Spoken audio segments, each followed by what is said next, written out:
Hey everyone, Harold Simansky here of MBA Mission. Hope you're doing well. Thanks for joining us today for the business school interview, or I like to refer to nailing the business school interview.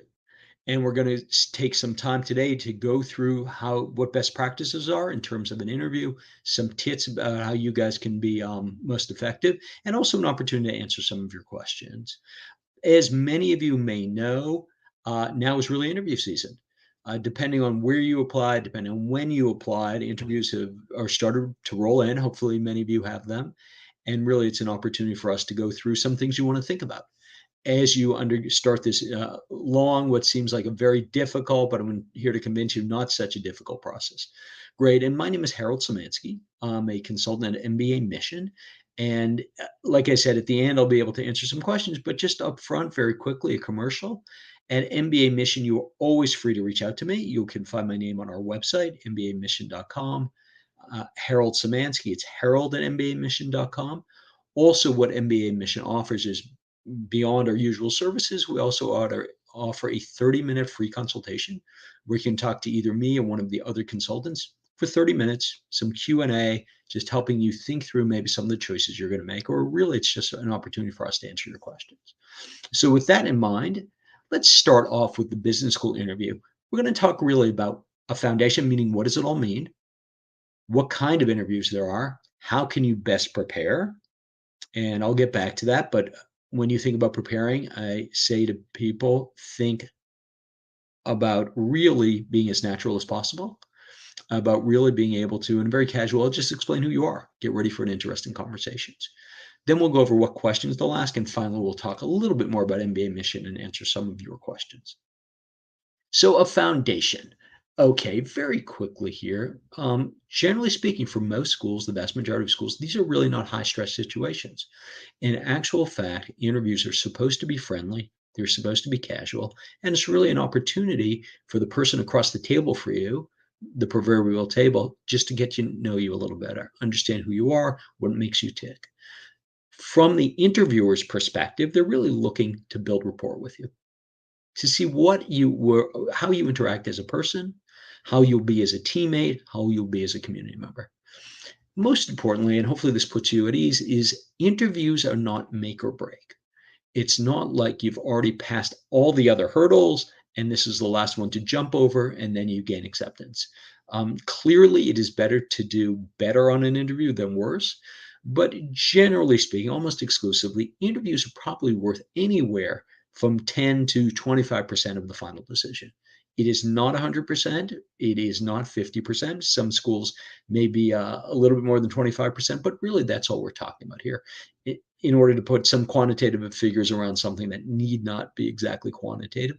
But point not to be lost here is always think about it as these are not make or break. These, again, are an opportunity to explain who you are. And for that reason, in a very casual way, so for that reason, what we always tell our clients, what we always tell our international clients in particular is do not over prepare. They do not want to accept robots, people who give automatic answers. They don't want people who need to memorize an answer in order to communicate it. They want people who are very natural, who come across as people that they want to spend time with. Because in the end, business schools are building small communities and they want community members to really all be additive, to be people who other people want to hang out with, and really to be people who are going to enrich that community. And the best way of finding that out is meeting them in person, understanding who the candidates are. And we make a point here. Now it's not about selection. They already know who you are. You've already been selected on some ways. But rather they want to hear directly from you how you're going to add value or what sort of person you're going to be. Okay, so of course we have to throw in the foundation of your interview, how best to prepare, how to think about things. Well, first of all, know your own story. And what that really means is go over your applications, understand how you're presenting yourself as a candidate, and be confident with how to answer questions. And that is always loaded. When I say that, be confident, it's somewhat, I don't think it's particularly helpful to tell you to be confident. Instead, what I'm going to say to you is if you have really gone over your resume, gone over your actual applications, gotten to know the school, you should feel confident. And beyond that, there's certainly other types of questions that we get into through our free resources that we offer. We have the interview primers, we have the insider guides, which basically helps you understand what is unique about each school. Download our start to finish guide, 300 pages or so. There's a great interview chapter. We put a lot of our blog posts are about interviews. And again, come to mbaMission.com if for no other reason than to sign up for free 30 minutes with us. Okay, so what kinds of interviews are there? There are interviews that are applicant initiated, meaning you reached out to the school and you were able to schedule something. The vast majority are school initiated, with this idea here of you get invited for an interview once they've gone through your application, at least for the first time. And then there's a very small set of interviews that are called hybrid. And what that generally means, it's some combination. For example, if you have submitted your application before September 1st, then you automatically can sign up for an interview. That would be in the case of Dartmouth Top. Other schools, it's also you can interview before a certain date. Duke is one of those schools. But the vast majority of the interviews, and many of you will probably see it now, is school initiated. Have you been invited to an interview? Um, so applicant initiated interviews, really, you reach out, you get on their schedule. The reality is that's a great way of just showing interest, of making it clear to the school, you are one of my top choices. The applicant, want to know this, get to know the school better. All of that said, these are still impactful interviews. This idea here of, even though you have essentially invited yourself to interview rather than waiting for them to have an invitation, you are still communicating to them what sort of person you are, and you have an opportunity to really show yourself in a very casual way. Again, to show yourself that you will be a very good member of the community they're trying to build. Types of interviews, Kellogg, for example, allows for this. And one thing I will say is Kellogg says 100% of people are interviewed, and 100% of folks can reach out and get an interview. That's not quite 100% true. So if you're one of the few folks, the 1, 2, 3% who can't get an interview at Kellogg, scheduling can sometimes be very hard. Don't worry about it. Okay. Okay. Now, with regard to school-initiated interviews, it's always this question of, okay, I'm waiting for the interview. I'm waiting for the invitation. The reality is that they at that point, there certainly has been a hurdle you've had to cross. And again, the schools can fill their classes multiple times over with candidates of equal quality. So when it comes to actually receiving an interview invitation, remember, yes, it is certainly reflective, and it is absolutely reflective of the candidacy you put forward. It's absolutely reflective of the essays you've done, absolutely reflective of your resume and other achievements you may have had. But also remember, there are people who don't get interviews, who maybe even deserve interviews, but at some point it's a numbers game. So what I also tell people is, just because you did not get an interview at one school, that has no impact on other schools. I've had more than a few candidates who've gotten interviewed and accepted Harvard Business School, never interviewed at Stanford. I certainly have a number of people who never interviewed at Wharton, got into Stanford. So from the perspective of gaming the situation, trying to think, oh, well, if I don't get an interview here, what if I get it there? By all means, do not spend a lot of time thinking that way, because it is not helpful. And also with these school initiated interviews, we come back to the question, how important are they? How are decisive are they? And the reality is again, we keep on coming back to the notion of interviews can be worth anywhere from 10%, and we'll talk about what sort of interviews may be actually worth very little, and up to, in the case of Harvard Business School, it is important. It's maybe 25, even possibly higher than that. But again, it is not 100% by any means. Here's some examples of, obviously, the schools that send out invitations. It's basically everybody, except for Tuck, Duke, Kellogg, that really allow you to initiate. A hybrid is really, again, like we've touched on, if you apply before a certain date, you get an interview. There may be even some open slots to get an interview. But again, this is such a rare occurrence. What I always tell people is, yes, try to get an interview. But what really matters is the quality of your overall application. So in the case of Tuck, September 1st, you get an interview. However, do not provide them with a very bad application just to get to the September 1st interview, because it keeps on coming back to this idea here. The interview is only worth so much, and your applications and your essays in total are going to be worth more. And then we have issues around the types of interview. Who's actually giving the interview? And it'll be interesting, and I'll explain what the different focus of the different interview cohorts might be, whether it's the admissions committee, interviews by students, generally second-year students, or alumni. And they can be quite different, and their impact can be quite different as well. So the admission committee interviews are the more serious interviews. They are worth more. At this way, you have professional staff actually asking the questions.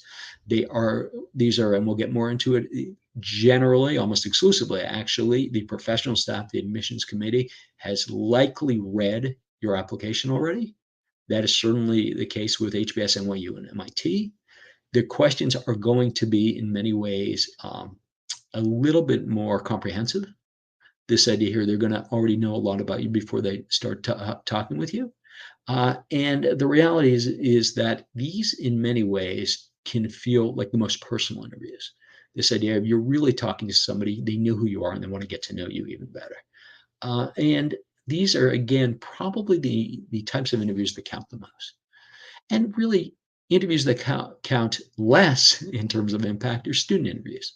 And again, the difference between an adcom and student is the student probably just doesn't know as much about you. That in actual fact, students probably would not have read your resume or would not have read your application. So while they are trained, and they will likely they will ask you a certain handful of questions. And if you go onto our website, if you go into our interview guides, you can see what a lot of them are. At the same point, then they're simply not going to be in as deep in as an admissions committee member's interviews. What the students are really looking for is how they're looking at you as a potential classmate of theirs, as a potential teammate of theirs. This idea here of, okay, second-year student at Booth, do you want to have this applicant part of the community? And that in many ways speaks to, and again, I may hit you over the head a little bit with it, speaks to this notion of you have to be relaxed. These are casual. Do not memorize things. You have to be yourself. You have to let yourself shine through. Because at the end of the day, it's a very personal process. And part of what they're going to be looking for is just, hey, are you somebody they want to hang out with? As far as their questions go, frequently what you'll see here is talking about previous experiences, but also a lot of tell me a time when. Tell me about a time. We'll go over it. Tell me about a time when you were a leader, when you disagreed with somebody, when you had to get a broken team working even better. And that these are, again, student interviews can be hard, are impactful, but they're not there to trick you by any means. They are really there to see how you will be as a member of the community. Finally, we get to the alumni interview, which is the least important type of interview. And what are alumni looking for in the interview? And frequently they have alumni from 10, 20 years ago. It's not infrequent. What are they really looking for? I like to call them walk and talk interviews. And what I really mean by that is A, can you speak English? How would you be in the classroom? And B, are you weird? And however you want to define weird, the reality is they're looking for people, again, who they want to spend time with. So this type of interview truly is casual. We have seen a few schools where they give interviewers a list of questions to ask. And the reality is that the interviewers, sometimes they do, sometimes they don't. Many alumni are just sitting across the table thinking, okay, how is this person going to be in terms of a peer, another alumni? How are they going to be representing the school? But most importantly, I can't stress this enough, alumni interviews are casual. Frequently, you may be sitting around a cafe and having coffee, or that's how it used to be. You may end up bumping into the fact that alumni interviewers want to tell you more about them than they want to hear about you. It is not unusual to have an alumni interview talking as much as you do during the interview, maybe even sometimes more. And what I will say is sometimes you will have an alumni interview who's in your industry and could ask you fairly difficult questions, or fairly, I should say, comprehensive questions. And other times the alumni may never, ever know anything about the industry you want to go into. Frequently, alumni, you'll see their LinkedIn, you'll have the opportunity to find out about them a little bit, and you should take advantage of that. So you'd be able to steer the conversation in the direction that you want to take it. If they're in finance, you want to go into finance. What was your experience with when you worked at Bain out of your MBA program? How did that go? What did you learn with them? And I'm also touching on some questions for you to ask interviewers generally. Now, the types of interviews generally done by different groups is what we call the blind interview. And the blind interview is the person, the interviewer knows nothing about you other than the resume that you give to them. Sometimes they've seen the resume. Generally, they'll see the resume before the interview itself. Sometimes not. And sometimes actually they will expect you to explain who you are. They'll start off with a question like, take me through your resume. The types of interview also includes an applied interview, and that really is what we call an unblinded interview, with this idea here of MIT, Harvard, NYU. They will have read your material, and then you can expect some questions about what's on your application. And if you really know your application, you should be feeling pretty good of that type of interview. A group interview is really just what's done at Wharton, called a team-based discussion. And we can go into that some. And the video interview is exactly as it sounds. Whether it's before you, as part of the process of submitting, or after you submit, is answering some questions that are prompted some prompted question in a video that you will then send to the schools.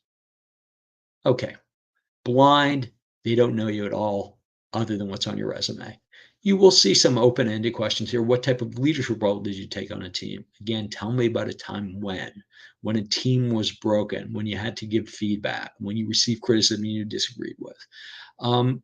In blinded interviews, in many ways, are the ones that you can most prepare for.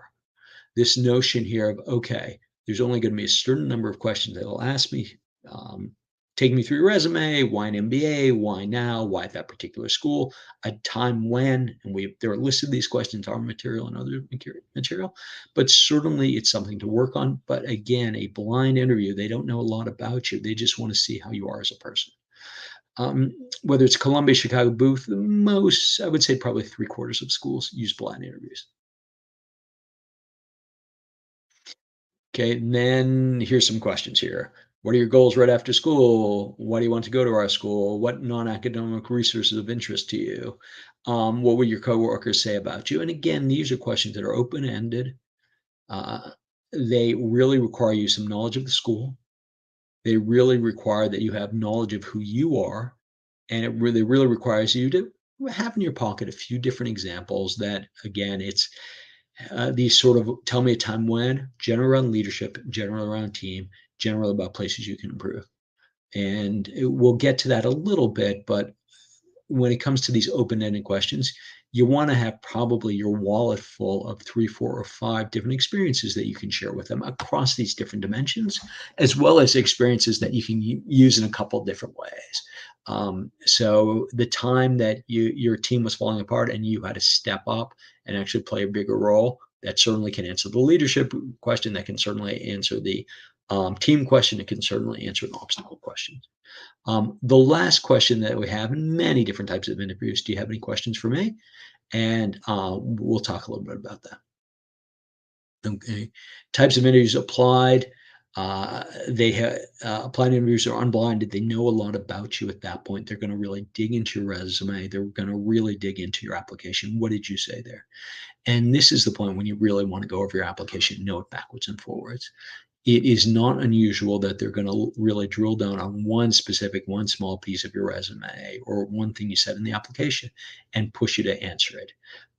Are these particularly difficult interviews? Well, listen, they're certainly more stressful interviews in a lot of ways, but if you prepare correctly for them, if you really know your application, know who you are, then they actually can be almost fun. It's the first time you're able to talk about yourself in depth.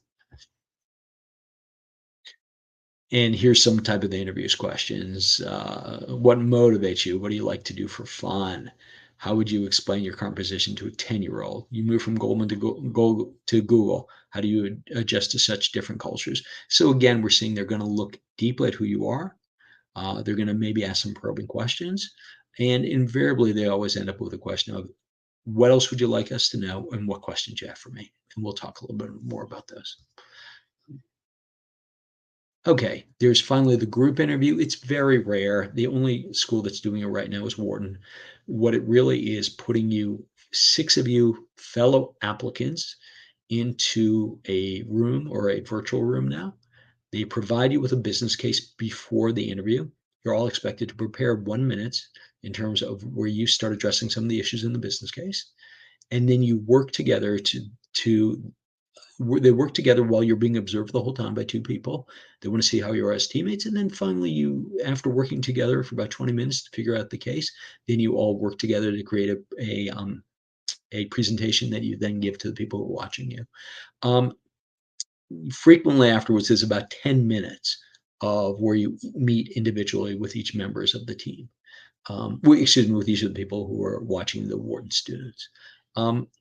These interviews can be stressful, but always remember that they're looking to see how you'd be as teammates. Also, an important point is, we've had experiences where, of the 6 people, all in the same team-based discussion group have been accepted. We've had experiences where the 6 people in the team-based discussion group, less than all, were accepted.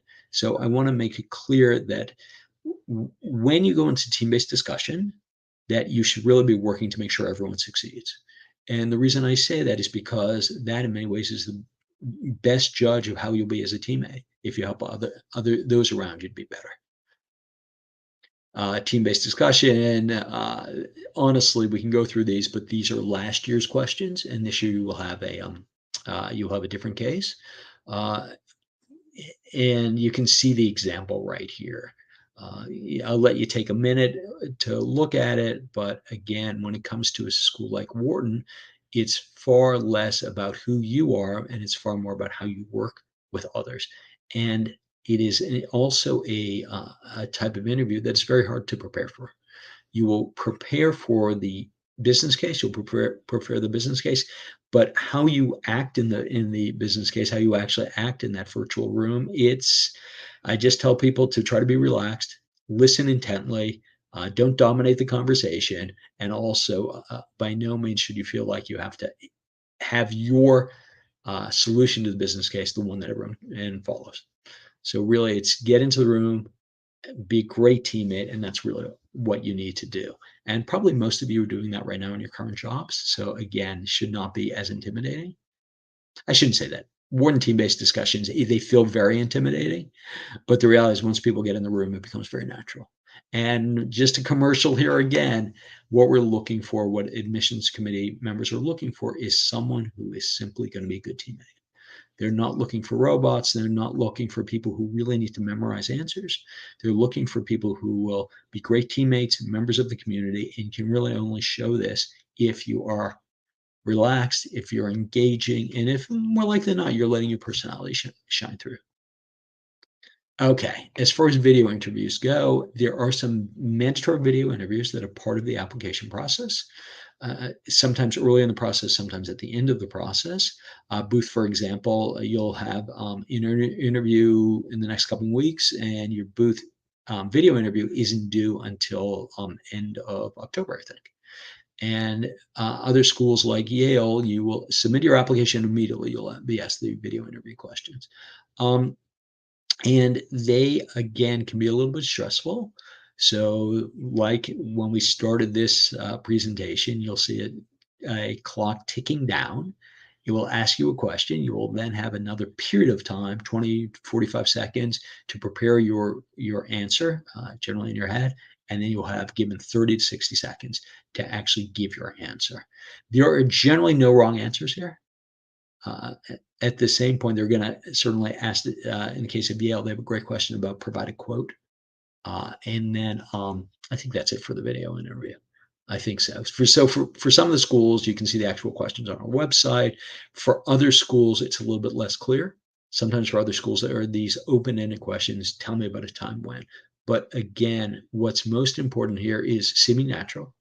not looking like somebody who's had to memorize the answer, as well as somebody who's thoughtful, that you've actually thought about the question. You've taken that 10, 20, or 30 seconds to actually think about the question, think about the answer, formulate something, and then by all means answer it within the time allotted. Make sure that you're watching that clock.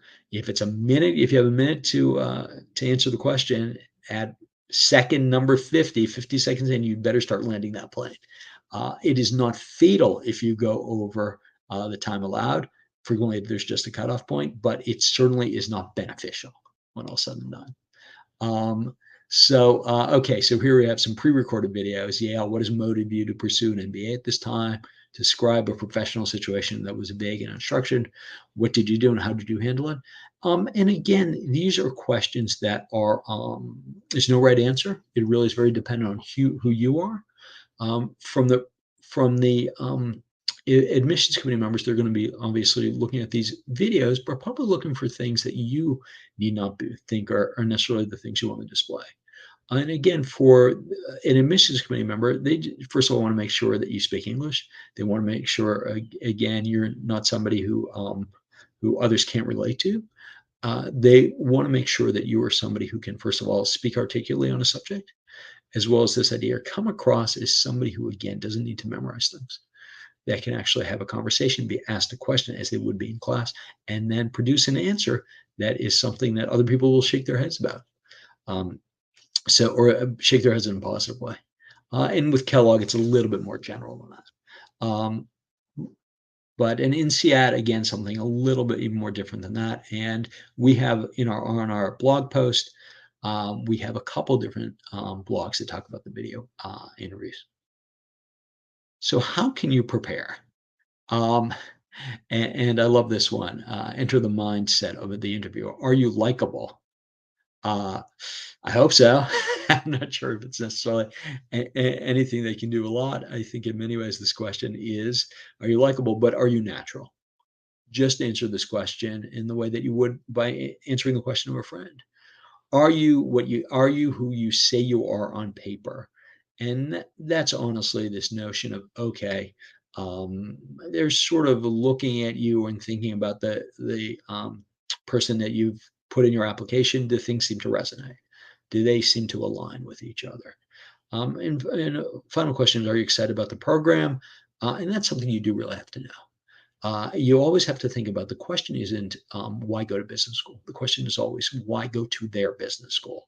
So the best way of answering that is by having done your due diligence on the school, maybe even spoken to students there. And if you were lucky enough to visit, great, being able to reference that. But really understand beyond the website what makes this school, that makes this program unique. So one example would be MIT. What makes that program unique? You lose if you say it's a quantitative program. You can see a video on our website actually where we have Donna Levinson, the dean of admissions, MIT Sloan, saying she doesn't think they're particularly more quantitative than any other school. So don't get trapped in the stereotypes of the school. Do your research, be able to explain why that program is exactly right for you, what you love about it. And this is how you can prepare. Know your story, read your essays for every school. To prepare for an interview at even one school, read all of your essays, get to know all of your applications, get to know the school by all means, and practice. And what does practice mean here? Again, it doesn't mean memorization, but you need to have an answer. For example, tell me about yourself. Take me through your resume. At that point, you should have gone over it a few times. When it comes to questions like, tell me about yourself or take me through your resume, you're looking at between 2 and 3 minutes. I think where interviews really go wrong is if you're asked a question like that and then you drone on for 10 or 15 minutes. I think that's something that's very avoidable if you practice. And I say, take out that stopwatch and just practicing the answers to your questions. Again, take me through your resume. Maybe that takes 2 or 3 minutes. Why an MBA? That's probably a minute and a half. Why at that particular school? Again, a minute and a half. I don't want to be foreboding here, but the reality is that if you start getting lost in your own words, if you're not answering the question, if you're just keeping going on and on, it doesn't mean it's an automatic ding, but it's really not a benefit here. Okay, I like this one in the sense of view your stories through different lenses. Or what I like to say also is identify stories that then you can use in multiple ways. Um, for example, if you, just as example here, if you're an applicant and you spend 1 to 2 days a week tutoring inmates for the GED, and that's the high school degree, it's more than just what you've done. It's more about, okay, what does it say about you? How can you take this experience and bring it to the school? How can you take this experience and bring it to your classroom? And it's this idea here of really getting to know you through the lens of, well, how will you contribute to the school? Only use a story one time per interview. That's right. Don't keep on dredging up the same story. People will ask me, well, how many stories do you need to have? I would say 3 or 4 good stories, 3 or 4 good anecdotes that you can use in multiple ways. And again, leadership, obstacle, team. I think if you get 1 or 2 for each of those subjects, then you'll certainly have enough. But always, again, be prepared, be ready to shapeshift these to answer many different types of questions. And I'm going to sound like a broken record here. We have interview guides on our website. Please go take a look at them. What questions will they ask? It's always hard to know. But there's always going to be questions in terms of the applied interview, the unblinded interview. Okay, they're really going to drill down on exactly some of the things you did. They're going to want to try to understand them better. They're not trying to trip you up by any means, but they are making sure that who you said in the application is exactly who you are. The group one broad question, we talked about the warden interview. There is no answer. It's really about performance in terms of how you work with other people. Open-ended questions, many possible answers, directions. And this cuts both ways. Is the open-ended questions can be intimidating. At the same point, there's really no wrong answer. And what I mean by that is tell me about a time when you acted as a leader. Well, at the end of the day, anything you say to them that showed you in any sort of leadership capacity is right. It's not like they're weighing one of your answers versus another. A time when you met an obstacle. Well, it's what you say it was. Even if the obstacle was something like you had to finish up work early to go pick up your grandmother. Again, it was an obstacle for you. They're not going to weigh it against other possibilities you may have had to answer, different ways of answering it. Okay, blind interview. The classic again is these two. Walk me through your resume. Tell me about yourself. Again, 2 to 3, 4 minutes. What should I know about you? Well, these are all very similar sorts of questions. And this is all about, and we talked about it, is time management. Where this answer to this question goes wrong is you just drone on and on. What I always want people to think about is taking out that stopwatch, practicing with it, know how long answering a question like this takes.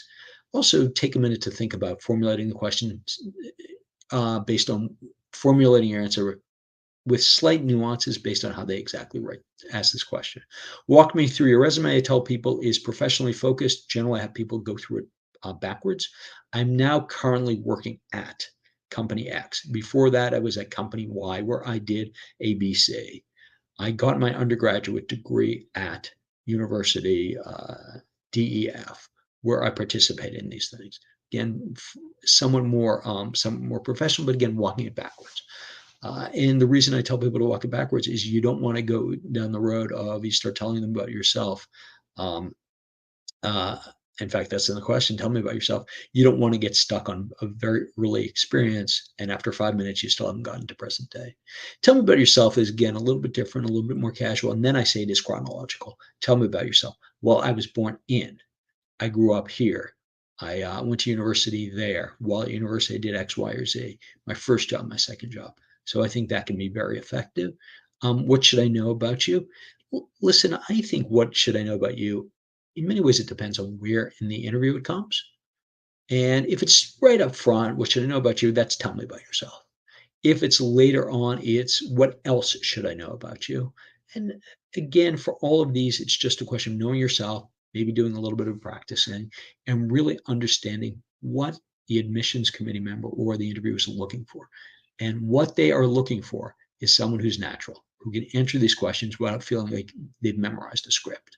Because these are truly questions that you can answer without having to memorize a script.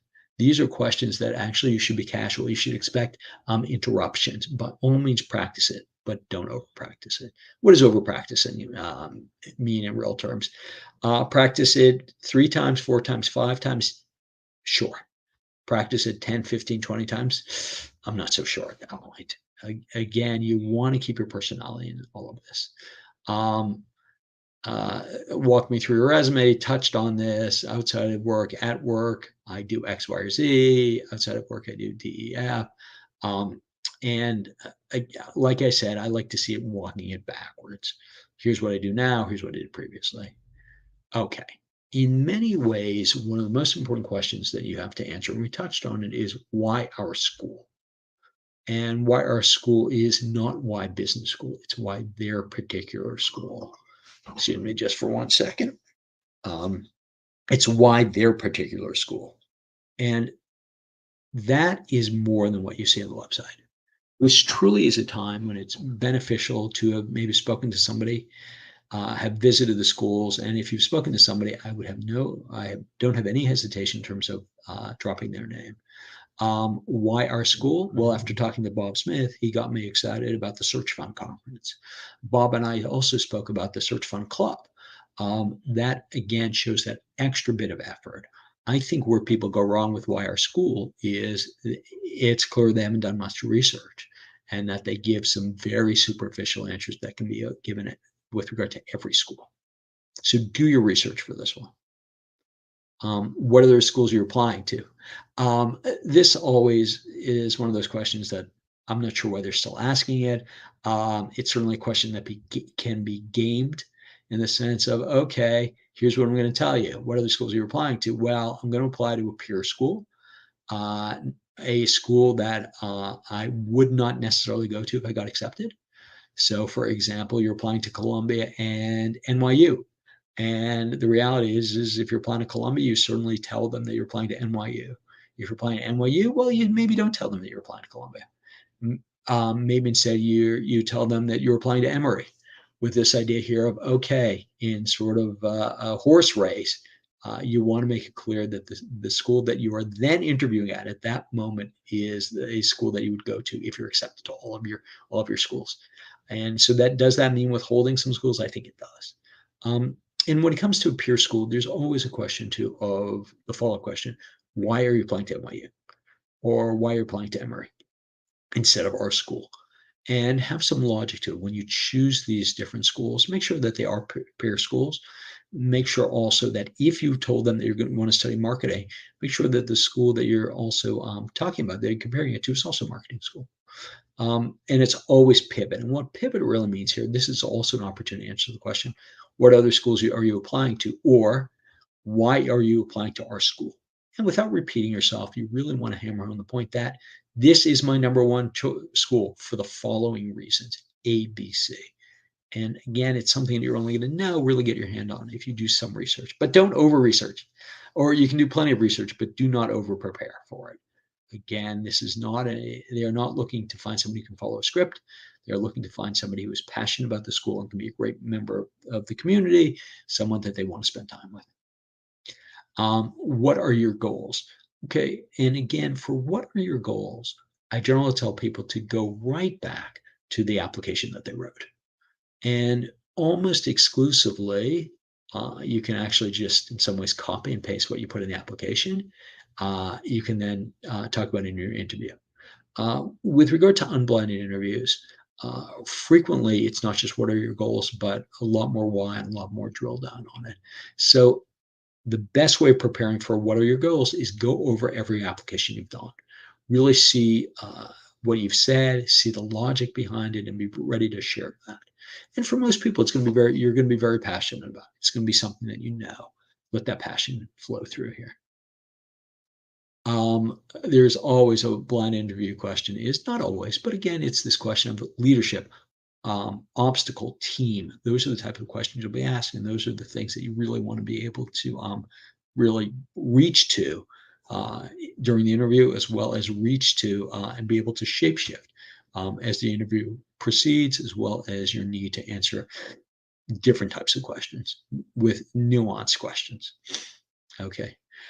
Discuss a weakness, or where is your what are your strengths? What are your weaknesses? Tell me about a time when you got some feedback. What did they have to say? Again, a question that really can be gamed to a little bit. Discuss a weakness, and what I tell people: nothing is ever a weakness. It's a place where you've improved. So this idea here of okay, and we have it here: the WISP acronym here. Acknowledge the real weakness, describe its impact, explain what steps you've taken to improve, demonstrate or improve the improvement. The reality is acknowledge a real weakness. I didn't listen. Describe its impact. I wasn't as valued a team member. Explain what steps you have taken to improve. I did some exercises on active listening. Demonstrate prove improvement. My last recommend my last manager told me how much of improvement I had, and I think the reality is, and I'm really beginning to understand what some of my other teammates feel, as well as how something like that has maybe changed your opinion on something. And again, think about it instead of weakness. Think about it where you've improved, and have some examples around that. Okay, you can see some of them here. I tend to think and speak quickly, which I think is a plus in many situations, but this quickness sometimes causes me to interrupt others, etc. I can you come across as dismissive. I got feedback, and then I worked on it. It's never going to be perfect. Again, I don't have to read these for you. The reality is okay. Where did you improve? What was a weakness, and how is it now a strength? Okay. Now the question is, what questions will they ask? Generally speaking, you should have the in your back pocket some questions that you can ask them. And the questions that you can ask them are really questions that can only be asked about that particular school. So, for example, at MIT Sloan, you have action labs, which is basically practicums where you get out of the classroom and you do real projects. You have action labs. Are there any new action labs that are coming online right now? What action labs have people most been engaged with?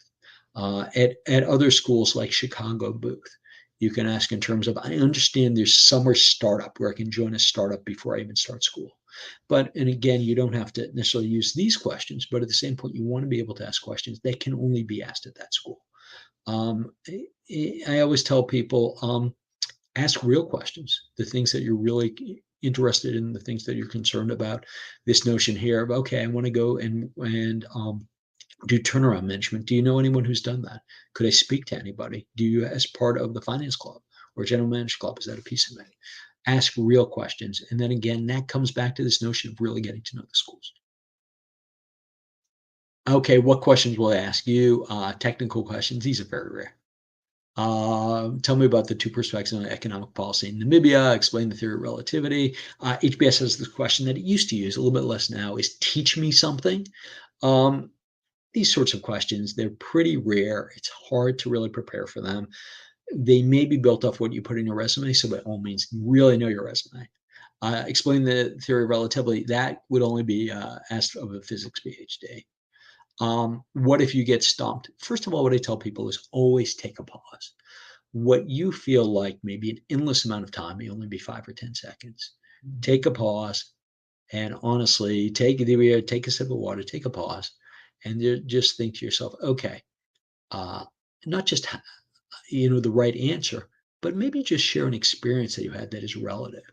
Maybe you just share what even first popped into your head. Again, these are generally not questions where there's a right or wrong answer. They instead are questions where they're really trying to understand how you think, who you are, your ability to be, how you perform in a casual conversation, even if it's a little bit difficult. Because again, they're really trying to replicate what's happening in the classroom here. Just keep on saying, if you think you're stumped, you're probably not. Rather, you're a little bit nervous. Take a pause, think about things, be ready, understand that there's no right answer here. And at that point, yes, maybe it's not sort of the best experience you've ever had in terms of tell me about experience when. Maybe it's not the perfect example if you were to think a lot more about it. But again, it's not a wrong example. So by all means, go with it. What questions will they ask? What other questions? Okay, should I ask for feedback? No. What should I wear? Generally business casual, um, sort of whatever that means for men and women. Right now, Booth apparently is starting to ask people for formal wear or business formal, which is a suit and a tie. Apparently, people were made aware of that. I don't know why. Um, uh, my interviews at Starbucks, who should pay? Whoever gets there first. uh, I don't know. Yes, you have to, all of you are sophisticated enough what the social situation calls for. Send a timeline personal thank you note. Yes, this I think is actually a missed opportunity in terms of if you don't send a thank you note and then send a thank you note that shows your enthusiasm for the school. Okay, before I start answering your questions, a little bit of a commercial here. MBA Mission. I used to work for another mission company. MBA Mission is the best. We're rated number one.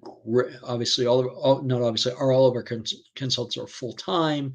Look on whether it's pros and cons, GMAT Club. We get some great reviews here. We help people get into some really the top schools. Um, we are very careful in terms of who we hire. Who we hire, have everyone has to be very strong writers. They have to be very strong communicators, and they have to be someone who will listen. And that's a big part of our job too. Um, and and you can also see how we're already performing in terms of all of our free resources. Again, go online, check them out. Interview guides, start to finish guides, insider guides, our blog posts, and our videos. We've done a huge number of videos now. So check us out. Meet us some more. We have some other events going on here. Again, the free 30-minute consultation. I cannot stress it enough for folks. What are some of our services? Again, you can see it online. I don't want to start overburdening you. Um, we help you with every aspect of your application with the start to finish package. Um, a la carte hourly services for very specific things. Mock interview sessions. We are doing a lot in terms of mock interviews, and we have different programs for different interviews. In terms of Harvard, we have a very specific resource or a very specific service we offer in terms of the Harvard Business School interview because it's very hard. When it comes to MIT Sloan, also some very specific services because it's unblinded. And then we also have mock interview sessions for really every school using real questions that have been asked that our clients have furnished us. Or in team-based discussion simulation. If you have a warning interview, I suggest you really look very seriously at using us and doing a team-based discussion simulation. The Wharton team-based interviews like nothing else, probably nothing that you may never have done it before in yourself, sitting with 6 people in the room and trying to figure out a business case. By all means, look, when it comes to Wharton and Harvard in particular, I think we have a lot of value to add, in particular with those schools. Pre-application strategy. If you're only thinking about school, another year from now, then start talking to us now. We can certainly help you start thinking about your candidacy, maybe ways that you can add value in terms of things you still need to do really enhance your candidacy. But by all means, come talk to us for 30 minutes and we'll see if there's any value we can add. Our team, there's about 25 of us. And what's nice about having such a big team is there is never an experience that some member of our team hasn't seen before. Every member of our team has been at this for a long time. Every member of our team all of us speak regularly with each other.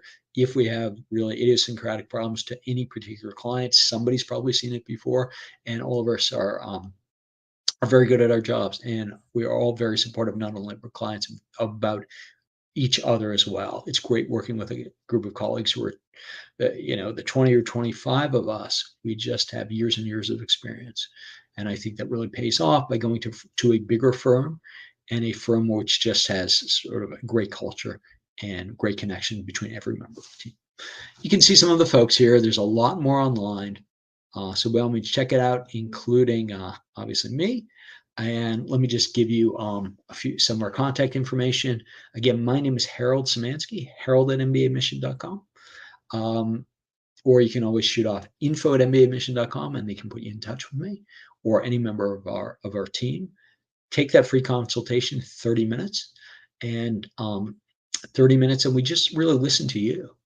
We help really understand, we really strive to understand your candidacy, strive to give some honest feedback, strive to answer really any question you might have. And again, that's 30 minutes of time for you. We will, of course, we'll touch on our services. We can talk more about our services, but that's not the purpose of this call. I'm going to leave this slide up here and just let's see what sort of questions you guys had. And I'm just going to walk right through them.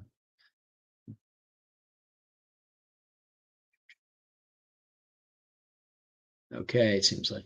How do we improve our profile from now if we're looking for a fall 24 classes? You know what? I don't really know because I don't know sort of where your profile maybe needs improvement.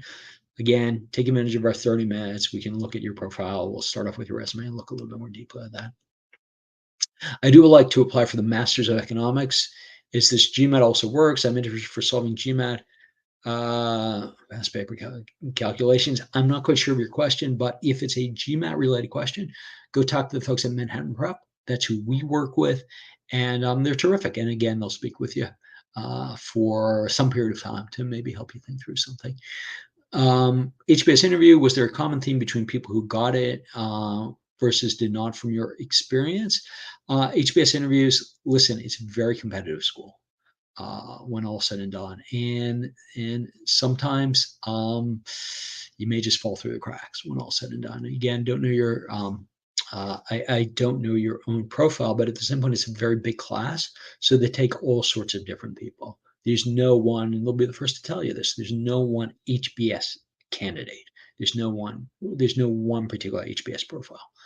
Whether it's a private equity guy, a teacher, an architect, we've seen all sorts of people there. Hey, I'll take a minute to talk about HBS. HBS really talks about 3 pillars in terms of what they're looking for in their candidates. Habit of leadership. This idea here, and they use the word habit, this idea you've been a leader really in many different situations really throughout your career. And sometimes it's formal and sometimes it's informal. Another theme that they have is engaged citizen, or I even say engaged global citizen. Just someone when they come to the community is going to be additive. Is they're not going to be the ones who sit in the library, but will actually be a great community member and supporting others in multiple different ways, inside the classroom, outside the classroom, doing what I would say, working in volunteer capacity, doing something, meaning tutoring kids, doing something more formally, maybe leading your company's volunteer day, or you're the person who at the company orders the pizzas on Friday afternoon. Excuse me for 1 second. How do you answer weakness questions? It depends on the type of weakness. And again, I don't know necessarily what your own situation is, but very quickly here, if you have some academic weaknesses, if you don't have a great GPA, then there's a couple of things to do. First of all, nail your GMAT. That answers a lot of questions, or take an online course. When it comes to things like volunteer work, first of all, look back throughout your life and seeing what sort of volunteer work have you done, because you can certainly cite it. And again, every applicant has weaknesses. There's no question about it. And it's just a question of, in many ways, of mitigating them in some ways. Again, take that online course if you need to. Some ways accepting them. There's no perfect candidate. And sometimes it's addressing them. That's what they made the optional essay for. There's a couple of school-specific questions, which I'm not going to answer. Having 2+ years of experience, less for applying to MBA programs in the EU. Listen, the average experience for MBA candidates is anywhere from 5 to 7 years. Women have a tendency of trending a little bit younger, men are a little bit older, but 2.5 years is short. But the reality is there may be a reason for it. There may be a reason why now you're ready to go to business school, but you have to be able to articulate that reason. You have to be able to communicate that. Even though I've only been in my job for 2.5 years, I know exactly what I'm going to do. I know exactly the path that I'm going to take, and business school is a critical part of that path. Terrific. Then we have about 2 minutes left, and I'll wait. I'll give a beat here and there for whatever additional questions you might have. And at the same point, I'm going to keep on, hammering on this point that please sign up for a 30-minute consultation with us. Terrific. Then, great. I'm going to look here for any last questions, and at this point, Let's see. If they ask you at the end, is there anything else you want us to know about you? I understand we should talk about what we didn't share, but any recommendation on what to say at the end? Yes. And the answer, you always want to leave them um, by making it clear that their school is your number one school. Anything else? What else? Is there anything else you want us to know about you? Yes. Columbia, Wharton, Harvard, MIT, Emory, Duke is my top choice business school. And if accepted, I will absolutely go there.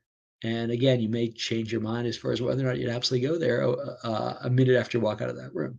But at the same point, you want to leave them with the understanding that you will definitely go there if accepted.